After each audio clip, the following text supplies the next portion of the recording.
Hello and welcome to one of those times when I talk about what Tinto Talks is talking about, and this time we're talking about the flavor for the Aztecs. Now, of course, the Aztecs don't start the game on the map. They are a formable. You have to start as I can't pronounce anything. Tenochtitlan, something like that. Anyway, we're going to get into the Tinto flavor for the Aztecs. For the past 2 centuries, groups of Nahua people, descended from the Chichimec, migrated to central Mexico from their legendary ancestral homes known as Aztlan. Our people were one of those wandering groups. As with many other Nahua nations, we settled our own Atlapetl. It was named Tenochtitlan, and we built it over an artificial island in the heart of Lake Texcoco. Our most prominent figures were also influenced by the Toltec culture, and we started to develop a refined civilization in the lagoon.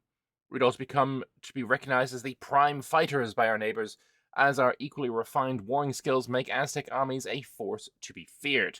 However, we currently stand as vassals of the Atlapetl of Tepanekpakan. Tepanekapan. Nailed it. Our expansion possibilities are limited to the proximities of the lagoon we inhabit. Only an intelligent leader can lead us in our journey to subdue the Valley of Mexico and beyond.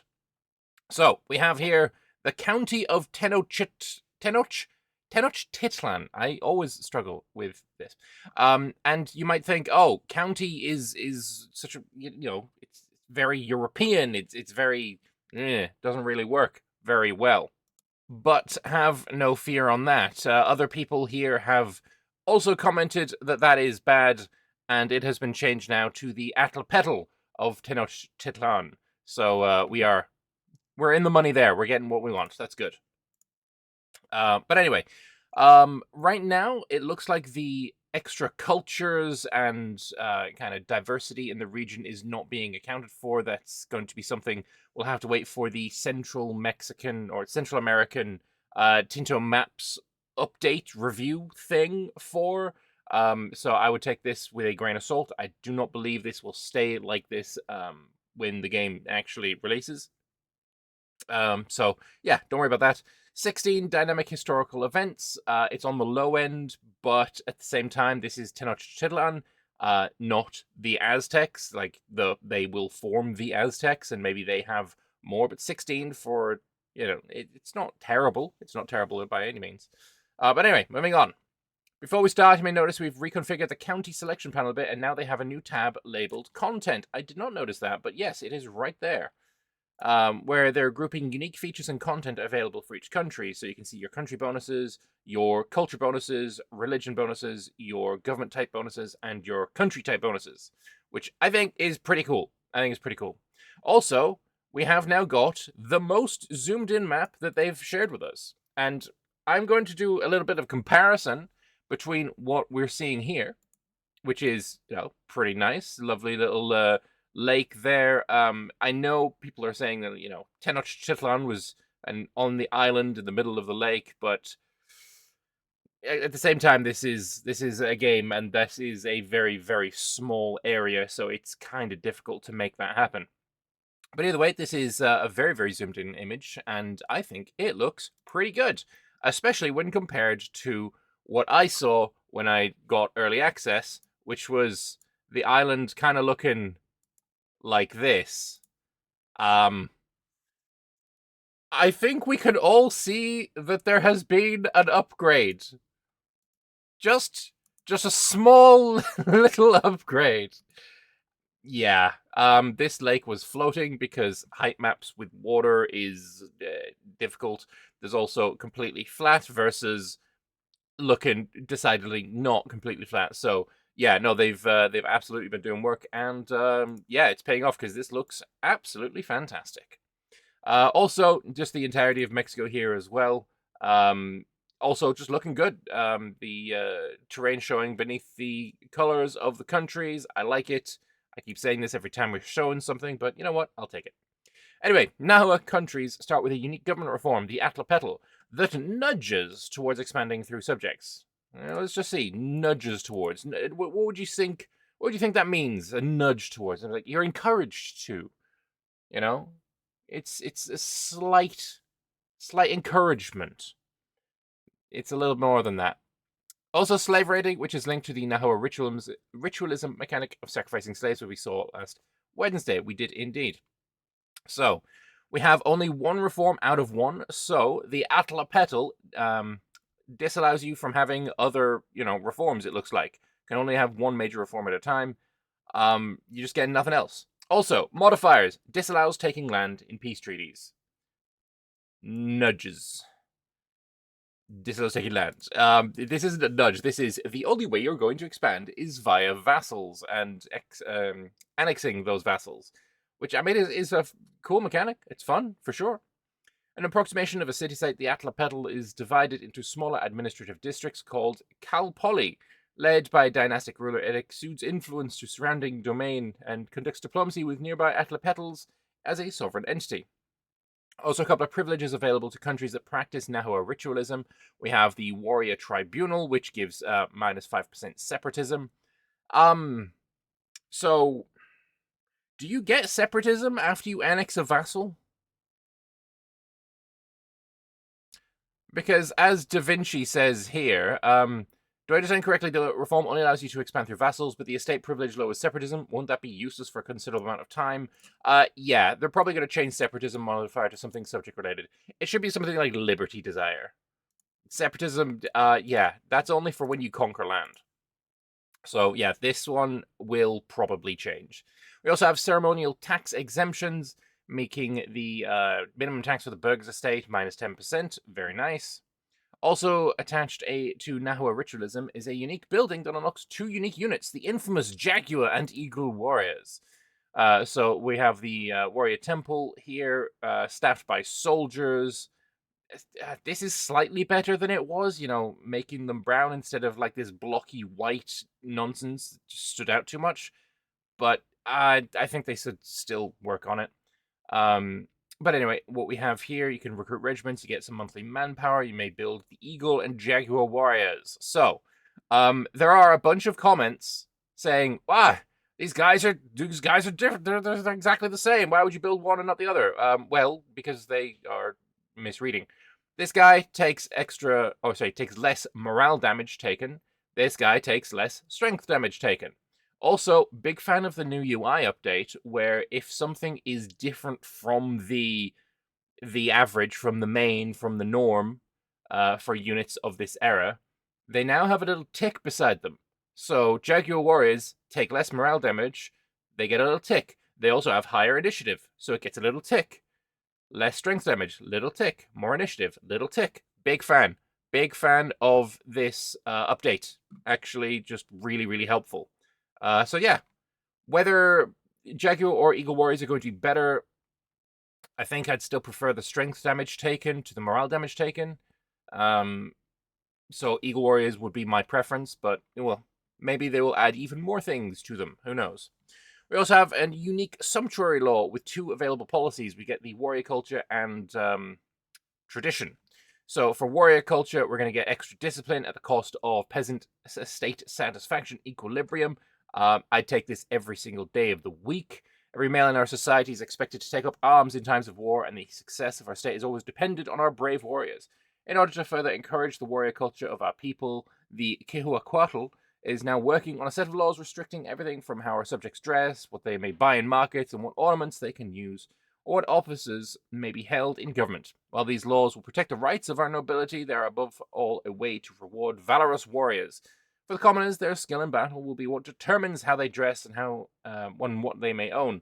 Even among the nobles, positions in government will only be open to those who fight without fear. We also have tradition, which gives peasant estate satisfaction. You get it back, but then you also get monthly progress to free subjects. If that's what you want, then great. The tradition of the past is our guideline. I mean, text. Anyway, we also have a unique policy for the administrative system. The Kalpixki system gives you minus 10% proximity cost. Really important modifier, especially in Mexico, especially where you have lots of hilly, mountainous terrain, jungles terrain, inland. It's going to be really, really important. And then plus 10% subject income. So definitely you are going to want to make use of the Kalpixki system. We also have the warrior societies, unlocking 2 buildings, the Kalmakak and the Telpokchali, buildings. Our society is remarkably dynamic, offering commoners, also known as Masehualtin, the path to become Pippleton, or noble by exceptional military service through the Tlahuitzli honor dress rank system. The unique opportunity for upward nobility grants us a distinct advantage over neighboring societies. So the Kalmakak is a building that you want to build only in your capital, gives you max literacy of nobles plus 10% and plus 5% efficiency of cabinet. Great, great, this is max literacy for nobles in the country, and then in the specific capital you get another 20%. So really, really good building, and considering you only have to spend 50 gold and a tiny amount of really basic materials, this is something you want to build ASAP, like immediately. It's fantastic. Then we have the Telpuk Charlie, which is again a capital building. We've got army reinforcement cost minus 5% and 30 extra monthly manpower on the capital. Really good building, 50 gold and basic materials. You build that day one, well, as soon as you can, really. Some advances that we see in the Age of Renaissance, we have food production plus 10% from the Chinam Pass. In the Age of Discovery, we get subject income from Calpixaciotl. In the Age of Reformation, we get the reformed Telpuk Charlie, giving monthly army tradition. And then in the Age of Absolutism, we get the return of Quetzalcoatl, giving estates satisfaction equilibrium. The Quetzalcoatl prophecy unveils a reality beyond myth, a glimpse of truth. Quetzalcoatl, the feathered serpent, will soon return and herald a transformative era, vanquishing darkness for enlightenment, symbolizing cosmic fusion. He will bridge matter and spirit, restoring balance and elevating human consciousness. Of course, this is the Age of Absolutism. This is long, long after the Aztecs were conquered by the Spanish. So there's definitely some old history stuff going on here. I think that's fine. I know some people will have some issues with it, but just cope, I guess. But anyway, most of the content related to the Aztecs is very attached to the Nahua ritualism features, and thus is very mechanical. There are still some non-generic, non-religious, dynamic historical events available to them. And we can now see if something is a dynamic historical event by the fact that when you get this event pop up on your screen, you also get a little flag of your country to tell you if this is a dynamic historical event, which is it's a good bit of user quality of life, I guess I would say. Definitely, it's like imagine you're in a multiplayer and you get an event pop up, and it's like, oh, this event is really good. It's very, give me good bonuses, and you're talking to your friend who's like, oh, I didn't get that event ever. What event is that? I want that event. Now you'll know that, oh, but you need to play the country that I'm playing to be able to get this event, because it's dynamic and historical, and it is an event. Anyway, there is a comment about that. Here it is. It's a new UI feature that marks the event as a specific DHE for the country, so there'll be 3 types of icons on top bars of events. Situations, disasters, and DHEs will all get them. So yeah, that's fantastic. I think they could expand that even further, actually, because there are also probably events that you get only if you are a republic, or only if you are a monarchy, or only if you are a tribe. And what pain would it be to add those to the top of the screen as well? Or maybe if you only get this event if you are German culture, or one of the German cultures. That's not really a dynamic historical event. That's like a dynamic cultural event. You could put, I don't know how you would symbolize a culture in a picture, but you know what I mean. That kind of thing. Something like that could be added for further quality of life. So we have the Great Pyramid of Tenochtitlan. It's been some years since our ancestors took off the yoke of our former overlords in Azcapotzalco, and instead expanded their influence throughout the neighboring city-states. Since then, the power of our people has grown significantly, and by now our state controls key locations in the Valley of Mexico. The city-states under our rule still remember that we were all equals not so long ago, and it's uncertain how far we can trust their loyalties. As it's every ruler's test to build a new stage of the Great Pyramid of Tenochtitlan, we have an excellent opportunity to try the loyalty of our subjects. Any subject that contributes to the project will be to something or other. They must all contribute to the Great Temple of Tenochtitlan, making you get negative doom, which is good.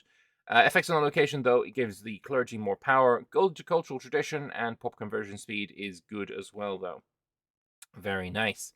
Other events we have, Tlacaelel Apanco, the foremost architect of the Tenochtitlan Triple Alliance, and the first person to be named its Quehuacuatl. The Prime Minister is an indispensable force within our state, having served a number of Tlatoani. I'm struggling. Mr. Apanco is now involved in the running of almost every part of our state. He's the one who organizes our military campaigns, handles our finances, and when our Tlatoani is in the field, he acts in his stead. Above all, however, he is a great champion for the worship of, Huitzilopochtli. Nailed it. And has taken a number of measures to ensure that our deity and martial traditions that surround him is given the proper respect. Very nice. Very well. We also have the Sompantli of Tenochtitlan. We have the Coco Liztzli, a final boss to deal with.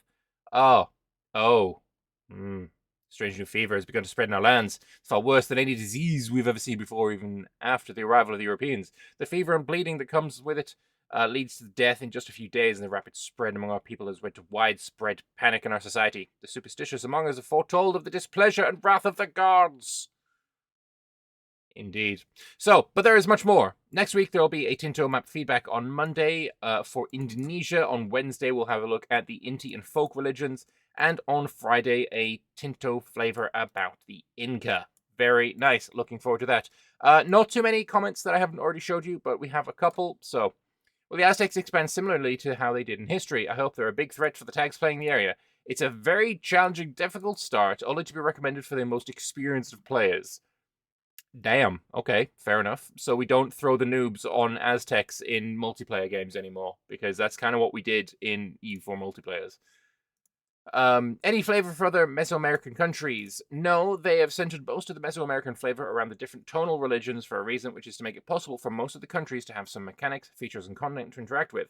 As they had a limitation of around 60 countries to add unique content for, the only one we focused on about was the Aztecs. I feel like this is like... This goes two ways, depending on who's saying things, right? Because we've heard that about 60 countries in the game will have content on par with England in EU4. And now here it's saying 60 countries to add unique content for, I wouldn't say full stop because this is a comma, but you know what I mean, right? So which is it? Do we have 60 countries with unique flavor on par with England, or just 60 countries with unique flavor full stop? Like, This is confusing me now. We were getting mixed messages, mixed signals. I don't like it. Is there anything for the conflict with Tlatelolco? There is an event or two about it, yes. Anything for arranging the Acampixti with Cuica Mexica background and thus Toltec descent to take over as the first proper Tlatoani? No, but they're making a note about it. Is there... where are we going now? Will I be able to use my Pokchua merchants or spies as stepping stones to conquest and subjugation? Yes, the Poktekleyotl is an advance in the age of traditions, giving spy network construction and trade range, so you're getting a bit there as well. And can my expansionism cause waves of refugees to hostile surrounding states? I guess make surrounding states more hostile. Historically, it's compromised both conquered peoples and dissident nobles. Not as of now, but with the I'm expecting maybe it will. Who knows? I think you should try and create a special clause in the city image generator logic for Tenochtitlan and also for Venice, so it appear if they built on a lake or island. A Tenochtitlan on a grass flatland just looks jarring. So Pavia initially saying too tiny, unfortunately they have to wait until EU6, blah blah blah. But he misunderstood the question. The question was more about this picture here. Maybe if it's possible to turn all of this grassland into basically a lake. That is something that would be...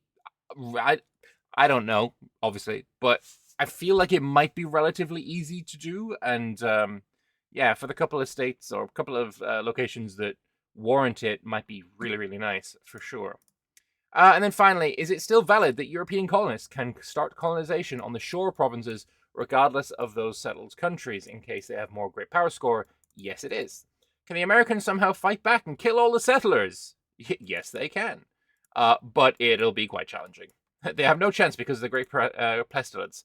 Challenging, indeed. Very nice. That is all I have for you for the Aztec flavor diary. Let me know in the comment section below what you think. Obviously, if you are playing in this region, I think Tenochtitlan is the country you play. I don't see many people, maining Tepexi or Oxitlan. Maybe if you are Mexican and you have, if you live in what is then this area, whatever, maybe that'll be your vibe. That's totally cool. But I just don't see it. If you're going to be playing as the the Aztecs, you're going to play as the main guy, right? But if I'm wrong, let me know in the comment section below. I'll be interested to hear your thoughts. Subscribe to the channel if you haven't already, and I will see you on maybe Wednesday. I'm not sure. We'll see. Toodaloo. Bye bye.